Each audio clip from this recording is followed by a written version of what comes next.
आज हम एक ऐसी कहानी की पड़ताल करने जा रहे हैं जो थोड़ी अजीब है और सोचने पर मजबूर कर देती है। ये कहानी है एक अपराधी की और साथ ही एक कानून बनाने वाले की।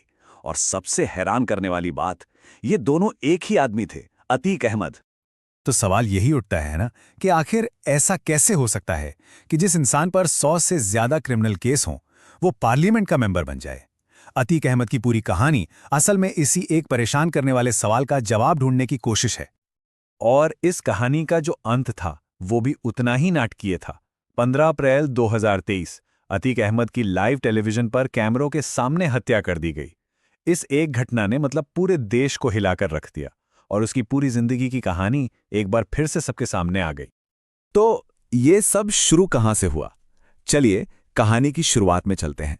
देखते हैं कि एक मामूली सा लड़का गलियों से निकलकर इतना बड़ा बाहुबली कैसे बन गया। अतीक अहमद का जन्म हुआ था 10 अगस्त 1962 को प्रयागराज में। एक लोअर मिडिल क्लास परिवार था। पढ़ाई लिखाई में ज़्यादा मन नहीं लगा तो स्कूल जल्दी छोड़ दिया। और जिस मोहल्ले में वो पला बड़ा वहाँ कह सकते हैं कि क्राइम का काफ़ी असर था। तो बहुत जल्दी अपनी टीनेज में ही वो छोटे मोटे झगड़ों और मसल पॉलिटिक्स में उतर गया। और देखते ही देखते 1980s के दशक तक वो छोटे मोटे झगड़ों से कहीं आगे निकल चुका था। अब तक वो उस पूरे इलाके का एक ऐसा नाम बन गया था जिससे लोग डरते थे, उसका खौफ था। अब सवाल यह है कि यह खौफ बना कैसे?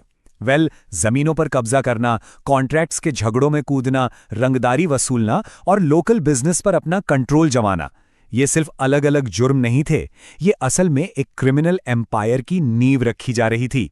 और फिर किडनैपिंग और हत्या की कोशिश जैसे संगीन मामले, वो तो जैसे उसकी ताकत का एक पब्लिक अनाउंसमेंट थे।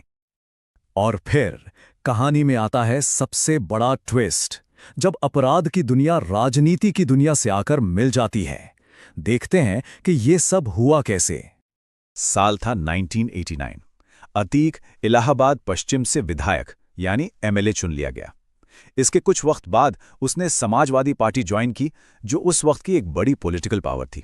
और फिर 2004 में वो सीधा लोकसभा पहुंच गया, एक सांसद, एक एमपी बनकर। जरा सोचिए, जिस आदमी का नाम पुलिस की फाइलों में था, अब उसका नाम संसद के रिकॉर्ड्स में दर्ज हो रहा था। और यही बात इस कहानी को बिल्कुल असाधारण बना देती है।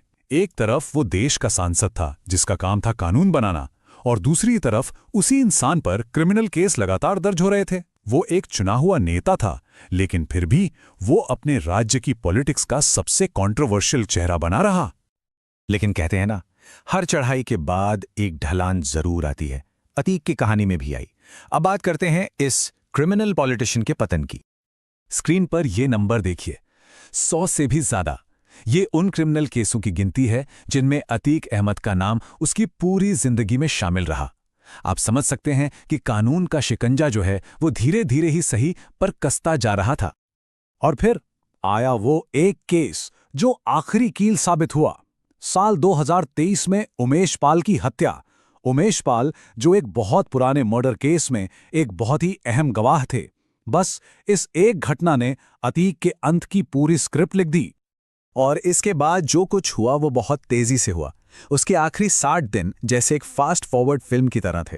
फरवरी 2023 में जेल में बंद अतीक को उमेश पाल मर्डर केस का मुख्य साजिशकर्ता बताया गया। फिर अप्रैल में कुछ ही हफ्तों के अंदर इसी केस से जुड़े एक पुलिस एनकाउंटर में उसके बेटे असद की मौत हो गई। और फिर 15 अप्रैल को कहानी वहीं आके खत्म हुई जहां से शायद शुरू हुई थी, हिंसा के साथ। पत्रकारों का भेष बनाकर आए हमलावरों ने अतीक और उसके भाई को गोली मार दी। तो अतीक अहमद की कहानी खत्म हो गई, लेकिन अपने पीछे वो क्या छोड़ गई?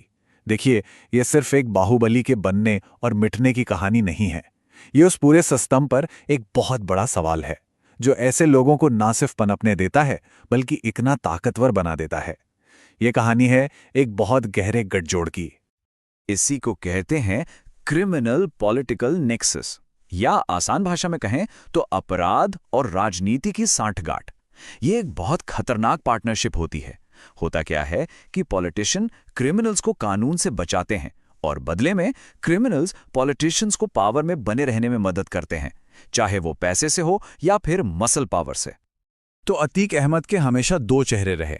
एक तरफ वो एक ऐसा गैंगस्टर था जिससे लोग खौफ खाते थे, जिस पर रंगदारी, किडनैपिंग, मर्डर जैसे इल्ज़ाम थे। तो दूसरी तरफ वो एक पावरफुल नेता था जो एमएलए भी बना और एमपी भी। एक तरफ एंटी माफिया ड्राइव में उसकी प्रॉपर्टीज पर बुलडोजर चलता था, तो दूसरी तरफ दशकों तक उसका दबदबा और असर कायम रहा। और शायद इसीलिए ये कोई हैरान करने वाली बात नहीं है कि जब भी इंडिया में लॉ एनफोर्समेंट, डेमोक्रेसी या ऑर्गेनाइज क्राइम की बात होती है तो अतीक अहमद की कहानी का जिक्र जरूर होता है।